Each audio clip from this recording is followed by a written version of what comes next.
سورۃ الانعام میں ایک جو موضوع جا بجا چلتا چلا جا رہا ہے اور ہم نے ابتدا میں اب اس کا ایک ذکر کیا تھا، وہ ہے کہ یہ اول سے لے کر آخر تک ایک غیب ہے، اور غیب کو غیب کے طور پر ہی ماننا ہے، اور کل اجر اس کو غیب کے طور پر ہی تسلیم کرنا ہے۔ اچھا، منکرین کا یہاں پر جا بجا یہ مطالبہ رہا ہے کہ اگر تم ہم کو یہ منوانا چاہتے ہو تو اس کو غیب کی بجائے حاضر کی سطح پر لے آؤ۔ تو ہمیں ماننے میں کیا اعتراض ہے؟ یعنی ایک منکر سے منکر، ملحد سے ملحد شخص یہ کہتا ہے کہ اگر تم خدا کو لا کر دکھا دو میں مان لوں گا۔ یعنی جس طرح وہ یہ عام چیزوں کو، سورج، چاند، ستاروں وغیرہ کو مانتا ہے کہ جی ہاں ہیں، اسی طریقے سے وہ اسی سطح پر خدا کو لا کر وہ ماننا چاہتا ہے۔ اچھا، خدا نے اپنے قدرتیں اور کرشمے لاکھوں نہیں، کروڑوں نہیں، اربوں خربوں، کوئی حد و حساب نہیں، اتنے سارے کیے ہی اس لیے ہیں کہ ان ساری چیزوں کو اس طریقے سے انسان محسوس کرے کہ خدا کو غیب کی سطح پر ہی مانے۔ اچھا، تو اس وجہ سے جو نہ ماننے والے ہیں ان کی شرط گویا یہ ہوئی کہ اس منصوبے کو ختم کیا جائے، یعنی اس غیب کو حاضر کی سطح پر جب لایا جانا ہے، اور یہ ایک طے ہے قیامت جس چیز کا نام ہے وہ بہرحال یہی ہے، یعنی قیامت جو ہے اس غیب کو حاضر کی سطح پر لانے کا نام ہے۔ وَيَقُولُونَ مَتَى هَذَا الْفَتْحُ إِن كُنتُمْ صَادِقِينَ قُلْ يَوْمَ الْفَتْحِ لَا يَنْفَعُ الَّذِينَ كَفَرُوا إِيمَانُهُمْ۔ معاملے اس سطح پر تو کھلنے ہیں، یہ تو نہیں ہے کہ کبھی بھی نہیں کھلنے ہیں، لیکن اس کھلنے کا فائدہ نہیں ہے۔ اچھا، غیب کی ان باتوں کو دیکھنے کے لیے جو ایک خشیت کی آنکھ درکار ہے، وہ انسان کے پاس ہو تو سب سے بڑی حقیقت یہاں پر خدا ہے، اور خدا کی محبت ہے، اور خدا کا تشکر ہے، خدا کے لیے شکر مندی ہے، اور خدا کی تحسین ہے، اور خدا کے گن گانا ہے۔ اچھا، اگر وہ نظر جو ہے وہ نصیب نہیں ہے تو پھر کسی اور نظر سے دیکھنے کا اگر کوئی اصرار ہے تو فرض کر لے وہ فراہم بھی کر دی جائے، وہ بے فائدہ ہے، اس وجہ سے اللہ رب العزت نے وہ یہاں پر میسر نہیں کروائی ہے۔ اچھا، یہ مضمون جو ہے یہ بار بار چل رہا ہے کہ دیکھو نشانیاں، معجزے بھی انبیاء کے ذریعے سے دکھائے گئے ہیں، خود نبی صلی اللہ علیہ وسلم کے ذریعے سے معجزے دکھائے، لیکن اچھا یہ جو معجزے وغیرہ بھی ہیں، یعنی کیا ایسا ہو گیا ہے کہ معجزہ دیکھنے کے بعد ایک تو ہے نا کہ سرے سے وہ کہتے ہو ایسے اب تم مارتے ہو، کوئی معجزے ہوئے ہی نہیں، ان کی بات اگر چھوڑ دیں تو یعنی ان لوگوں کے بھی بیان کے تحت جو معجزوں کو مانتے ہیں، یعنی کیا وہ یہ کہتے ہیں کہ معجزے کوئی اس طریقے سے آئے تھے کہ سرے سے یہ غیب والا معاملہ ختم ہو گیا؟ یعنی پھر لوگوں نے انکار کیا، پھر بھی لوگ جو ہیں وہ نہیں مانے، تو یہ کیا ہے؟ اس وجہ سے کہ ایمان کی وہ جو اسکیم ہے ہی وہ غیب کی، اس کو غیب ہی مان کر آپ کو چلنا ہے۔ تو اس وجہ سے بسا اوقات کو تھوڑے بہت پردے ہٹے، رسالت پورے کا پورا ایک پردہ ہٹنا ہے، اور رسالت کے اندر پھر بجا بجا جو ہیں خصوصی معجزے اور نشانیاں اور آیات جو ہیں وہ دکھائی جاتی ہیں۔ ان ساروں کے باوجود یہ نقشہ، یہ اسکیم ویسی کی ویسی ہے کہ یہ غیب ہے۔ اچھا، تو یہاں پر جو ہے نا ان کا کچھ اسرار سورۃ المائدہ کے اندر بیان ہوا ہے۔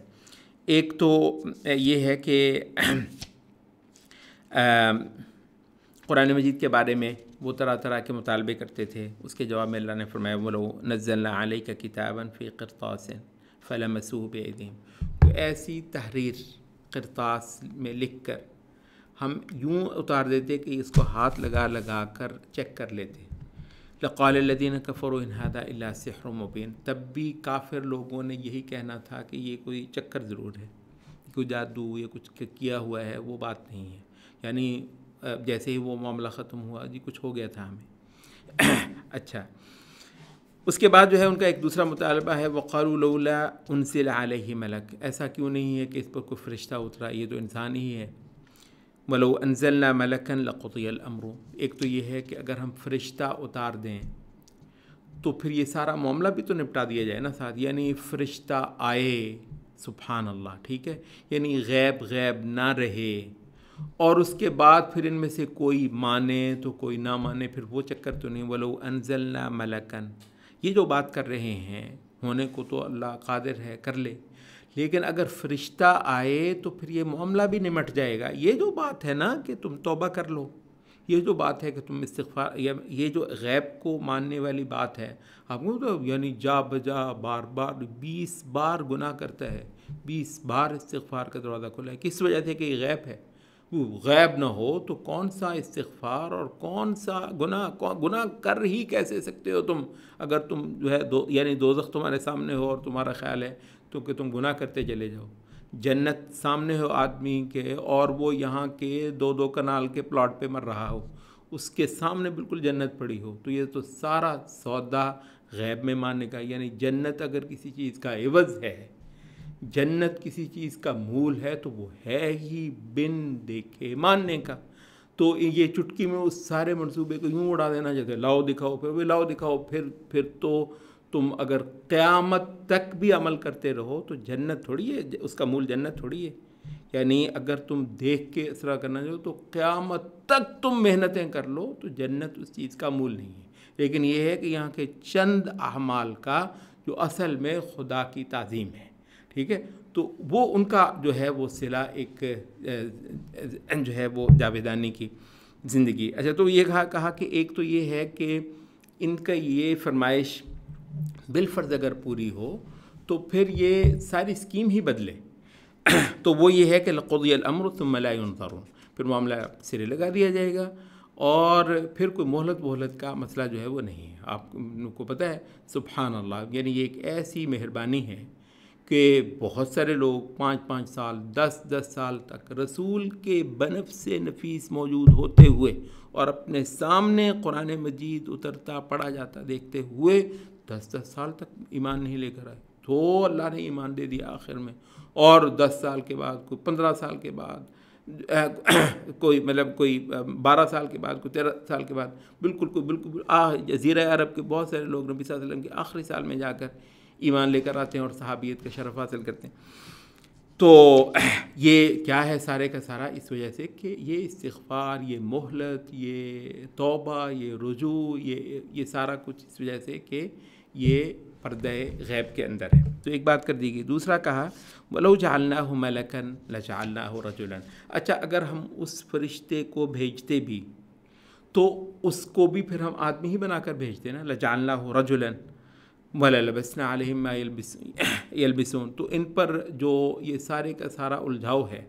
اور جو اشتباہ ان کے خیال میں کوئی پڑا ہوا ہے تو وہ اشتباہ پھر ویسے کہ ویسے رہتا ہے. کیوں بھی اس کو آدمی کیوں بناتے ہیں؟ اس وجہ سے کہ اسکیم کے اندر آنا تھا نا، یعنی ہے یہ غیب، تو غیب کی اسکیم غیب کی ہی رہنی ہے. فرشتہ بھی اگر بھیجا جائے تو وہ انسان بنے گا، کیونکہ اگر اپنے اصل حالت میں آئے گا تو وہ غیب نہیں رہے گا. اچھا، تو یہ غیب ہی ہے، اس کو دیکھنے کے کچھ خاص آنکھیں اللہ رب العزت نے انسان کو عطا کی ہوئی ہیں، اور ان آنکھوں کے کام کرنے کی جو واحد بنیاد ہے وہ خدا کی توفیق ہے. وہ دیکھتا ہے، وہ جھانکتا ہے، جس دل میں اس کی گنجائش ہے اس کی آنکھ کھول دیتا ہے اور وہ ان ساری حقیقتوں کو دیکھتا سراہتا ہے، اور جس کے اندر وہ چیز نہیں ہے. اور یہی اصل میں وہ اخلاقی انسان کی وہ جہت ہے کہ اس کے اندر وہ چیز نہیں ہے جس سے کہ جو خدا کے آگے جھکے تو خدا کو وہ پسند آئے.